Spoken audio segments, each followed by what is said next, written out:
After working as a carer in the UK for 3 whole years, I saved up enough money and decided to visit my country, Nigeria. On reaching there, I met this beautiful lady. She liked me and I liked her too. We started dating. Dated for a while and then we both agreed to get married. Our marriage was the talk of the town. Like, the whole village was shut down. It was a big ceremony. After our marriage, I went back to the UK and started processing her papers to join me as my dependent. When my wife's visa was granted, without wasting time, I booked her flight ticket. The day she landed at the Heathrow airport, I went to pick her up.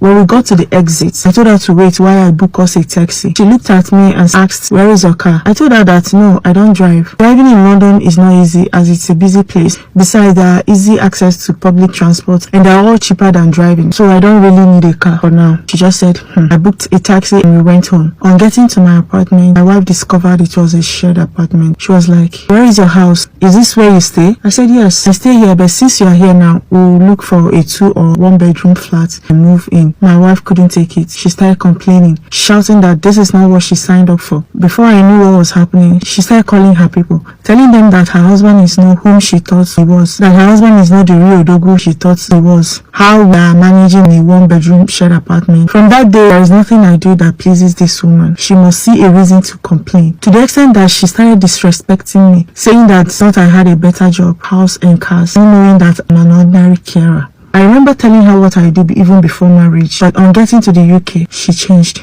There is a friend of mine, he's also a colleague. I confided in him, told him what I've been passing through. Together we came up with a plan. When I got back from work that day, I called my wife for a meeting. I said, "See, I have this huge amount of money saved up. Instead of renting a bigger apartment, why not use this money and buy a duplex in the heart of Lagos State, Nigeria? We can be using it to do Airbnb and it will be generating us money." My wife smiled. She said, "Yes, that's a good idea." I continued. "I've been in touch with an agent. In fact, I've seen a befitting one in a good location. The issue now is that my lawyer and the house agent said that one of us must come back home and sign the house documents. You know that I'm the only one working, and if I travel, it's going to affect my work. So I was thinking, I don't know if you can travel and sign and get the documents." With no hesitation, my wife said yes, I will go and sign the documents. I quickly bought her tickets for the next available flight. Finally, she left for Nigeria. When she landed Lagos, I told her to wait, that there has been an issue with the documents. They are trying to amend some things. 1 month later, she was still waiting for the house agent and my lawyer. Anytime she calls me, I still assure her that they will soon finalize everything. She should wait. 2 months, 3 months, she then realized that this is no longer about signing a document. She called me and started crying, asking if I've abandoned her in Nigeria. It took her this long to realize this. What she doesn't know is that the first week she landed in Nigeria, I called home office and requested that her name be removed from my visa. So now she can't even come back to the UK. 5 months later, she started calling my friends, pastor and church members,